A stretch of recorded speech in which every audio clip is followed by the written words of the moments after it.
जननायक जनता party द्वारा आज फरीदाबाद तिगांव विधानसभा से राजपुर गांव में आयोजित युवा योद्धा कार्यक्रम में पहुंचे दिग्विजय चौटाला और अजय सिंह चौटाला ने मंच से युवाओं के साथ संवाद किया और इस दौरान दिग्विजय चौटाला ने राज्य की कानून व्यवस्था और बेरोजगारी पर जमकर हमला बोला। कार्यक्रम में दिग्विजय चौटाला ने सबसे पहले हरियाणा में बढ़ते क्राइम को लेकर मुख्यमंत्री नायब सिंह सैनी पर सीधा निशाना साधते हुए कहा कि हरियाणा में आज हालात इतने बिगड़ चुके हैं कि हर दिन गोलियां चल रही है, लूटपाट और हत्याओं की घटना लगातार बढ़ती जा रही है। मुख्यमंत्री को शर्म आनी चाहिए और उन्हें अपनी कुर्सी छोड़ देनी चाहिए, क्योंकि उन्होंने प्रदेश को पूरी तरह से बदमाशों के हवाले कर दिया। उन्होंने कहा कि हरियाणा आज क्राइम कैपिटल बन चुका है, कारोबारी वर्ग फिरौती की धमकियों से परेशान है और आम नागरिकों को पुलिस सुरक्षा में रहना पड़ रहा है। दिग्विजय सिंह चौटाला ने कहा है कि बदमाश विदेशों से कॉल करके फिरौती मांग रहे हैं। अमेरिका से धमकियां आती है कि इतने पैसे वहां पहुंचा देना। बीच में हाजिर हुआ था, आप इतनी बड़ी तादाद में आए, आज के इस कार्यक्रम को सफल बनाया, उसके लिए आपका आभारी हूँ, धन्यवादी हूँ। आपका स्वागत करता हूँ, अभिनंदन करता हूँ और जिला अध्यक्ष जी को और इनकी पूरी टीम को बधाई देता हूँ, जिन्होंने जिले के इस अंतिम छोर पर भी बहुत कामयाब मीटिंग की। चौहान साहब को विशेष तौर पे बधाई देता हूँ। आप सबका बहुत बहुत धन्यवाद। जय हिंद। दूसरे प्रदेशों में भी आपकी हुकूमत है। आपकी माँ को गाली किसने दी? जिसने भी दी उसकी गर्दन पकड़ करके लोगों के सामने लाए। क्या राहुल गांधी ने आपकी माँ को गाली दी? क्या तेजस्वी यादव ने दी, या क्या अखिलेश यादव ने दी, या देश के किसी और नेता ने दी? मीडिया के लोग खड़े, आज तक कोई पता लगा क्या? भारतीय जनता पार्टी के किसी कार्यकर्ता से गाड़ी निकलवा ली और अगले दिन पूरे देश की भारतीय जनता पार्टी प्रचार में जुट गई कि प्रधानमंत्री जी की मां को गाड़ी दे दी। अरे दे दी तो उसे पकड़ो, लोगों के सामने लाओ। झूठा प्रचार करने का काम क्यों करते? पिछला जब चुनाव हुआ तब भी कहा गया था कि मुझे नीच कह दिया, नीची जाति का कह दिया। किसने कहा भाई? आज तक कोई पता चला क्या? जब चुनाव आता है तो इस तरह के ओछे हथकंडे अपना। सर, आज पहुंचे हैं फरीदाबाद, क्या कुछ कार्यक्रम था और युवा इस तरीके से युवा योद्धाओं को इकट्ठा किया जा रहा है? युवा योद्धा सम्मेलन हमारे पूरे प्रदेश में चल रहे हैं। इससे पहले युवा जोड़ो अभियान शुरू हुआ था, जो आज से 200 गाँव में हमारे अध्यक्ष जा करके आए थे। अब ये जिला हेडक्वार्टर्स पे हो रहे हैं और इसके साथ साथ पार्टी की दूसरी मीटिंगें भी हो रही है। लगातार हम अपने संगठन को प्रभावी और मजबूत बनाने का काम कर रहे हैं।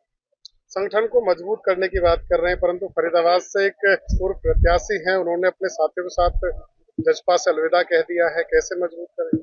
वो कैसे छोड़ करके गए वो तो वो ही बता सकते हैं, परंतु जिन साथियों के नाम उन्होंने लिए हैं वो अभी आप मंच से सुना कि वो नहीं छोड़ेंगे, उनके झूठे नाम लिखवाए गए। तो क्या मतलब बरगलाना चाहते हैं कि भाई हमारे साथ इतने लोग हैं जो पार्टी छोड़ रहे हैं? कैसे नाम लिखते हैं और घोषणा कर देते हैं। हरियाणा को किस तरीके देखते हैं? क्योंकि अभी बीते दिन ही जो है वो हरियाणा दिवस से मनाया गया। भाजपा दावा कर रही है कि हरियाणा बहुत बदला है, बहुत उन्नति की है। आप भाजपा पार्टी प्रजातंत्र के चौथे स्तंभ के लोग हैं, आप मुझसे ज्यादा जानते हैं। रोजाना घटित हो रही घटनाओं के बारे में आपको मुझसे ज्यादा जान है। क्या बदला है और क्या बदलाव आया है वो आपके सामने है।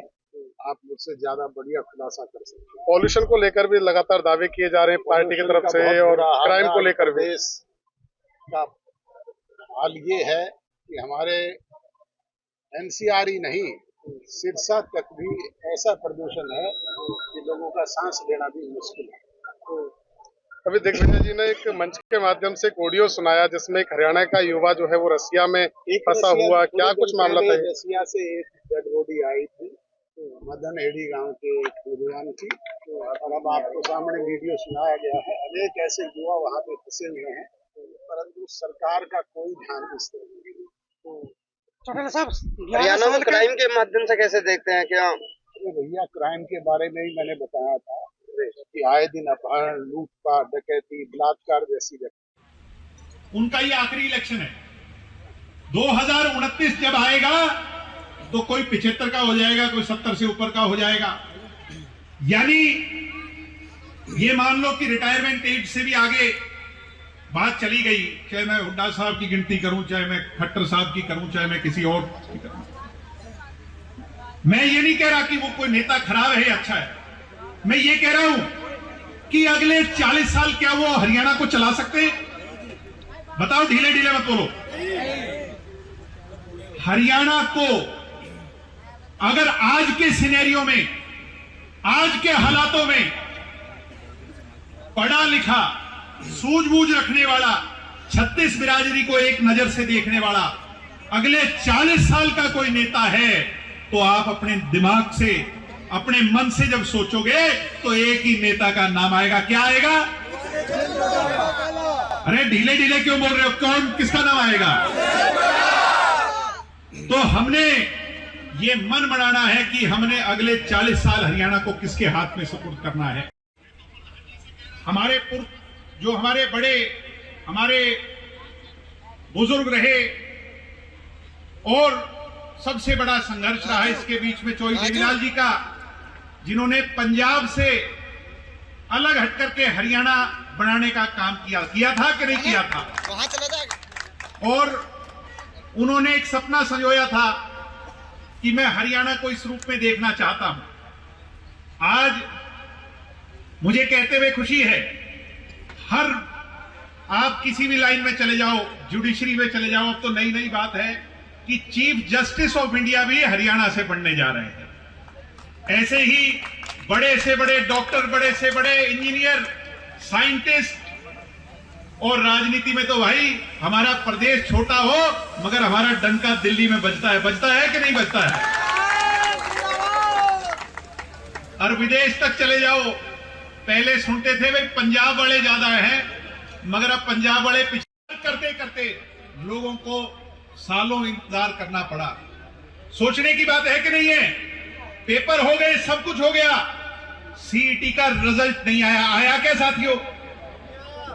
अरे कैसी सरकार है? आज मैं सरकार को चेताना चाहता हूं, मुख्यमंत्री जी, फरीदाबाद से निकली इस आवाज को सुन लो, सीईटी का रिजल्ट आउट करो, वरना ये युवा योद्धा सड़कों पर आकर आपकी सरकार का जीना हराम कर देंगे। मैं यहां से कहूंगा, क्राइम कैपिटल बन गया हरियाणा। भाई किसी को देख लो, कोई ठीक ठाक बेचारा बच जाए तो अमेरिका से फोन आ जाता है, भाई इतने वहां पहुंचा देना। ऐसा हाल है कि नहीं हरियाणा का? फरीदाबाद के अंदर किसी सेक्टर में चले जाओ, हर घर के दिग्विजय जी, युवा योद्धा कार्यक्रम जो है वो आयोजन किया गया है, युवाओं को जोड़ करके पार्टी किस तरीके से? जोरदार युवा योद्धा कार्यक्रम जो है यहाँ की युवा इकाई ने और पूरे जिला इकाई ने मिलजुल करके आयोजित किया। सैकड़ों नहीं बल्कि हजारों कुर्सियों पर यहाँ नौजवान आकर के बैठे, इतना लंबा कार्यक्रम चला। मैं इनको बधाई दूंगा, शुभकामनाएं दूंगा, और ये दिखा रहा है कि पार्टी की कितनी ग्रोथ हरियाणा के संकीर्ण शोर फरीदाबाद के अंदर हुई है। और यहाँ का युवा भी जननायक जनता पार्टी के साथ जुड़ करके सरकार की बेकायदियां, बेनीतियों के खिलाफ लड़ना चाहता है। बेरोजगारी हो, आज की एजुकेशन हो, आज की हेल्थ व्यवस्था हो, आज के लिए चाहे सुरक्षा की बात हो, ये जो गरीब किसान मजदूरों की अगली पीढ़ी है, ये जननायक जनता पार्टी चौधरी देवीलाल जी की विचारधारा के उस पथ पर चल करके बदलाव लाने के लिए अग्रसर है। भाजपा 11 साल को लेकर के बड़े तमगे बांधती हुई नजर आ रही है, क्या कहेंगे उसको लेकर? भाजपा ने केवल और केवल बेरोजगारी को बढ़ाने का काम किया, गलत पॉलिसीज को इम्प्लीमेंट किया, और उसके साथ साथ जाति पाति धर्म मजहब, कभी एक जाति को दूसरी जाति से लड़ाकर, कभी हिंदू को मुसलमान से लड़ाकर हमारे भाईचारे को बिगाड़ने का काम किया। भाजपा का एक ही फॉर्मूला है, eating, meeting and cheating. Haryana प्रदेश की जनता के साथ इन लोगों ने चीटिंग की, और अब हरियाणा प्रदेश की जनता इन लोगों से आने वाले समय में टक्कर लेगी, लोहा लेगी और इनको सबक सिखाएगी। आप और आपकी पार्टी 11 साल में हरियाणा को कहाँ देख रहे हैं? मैं हरियाणा को 11 साल में नहीं, मैं तो हरियाणा को अब 60 साल मैंने आज कहा भी पूरे हो गए। 40 साल की जिम्मेवारी इन नौजवानों पर है, और ये नौजवान जो हैं, ये योद्धा, ये योद्धा नाम ऐसे नहीं दिया। आज चाहे देश की सीमा हो, चाहे मेडिकल फील्ड हो, इंजीनियरिंग फील्ड हो, जुडिशरी हो, किसी भी फील्ड में, और चाहे राजनीति हो, हरियाणा का आदमी नंबर 1 है, मगर फिर भी हरियाणा आगे नहीं बढ़ पा रहा। इसलिए अगले 40 साल में हरियाणा को कैसे अग्रणीय लेके जाना है, ये आज हमने संकल्प किया।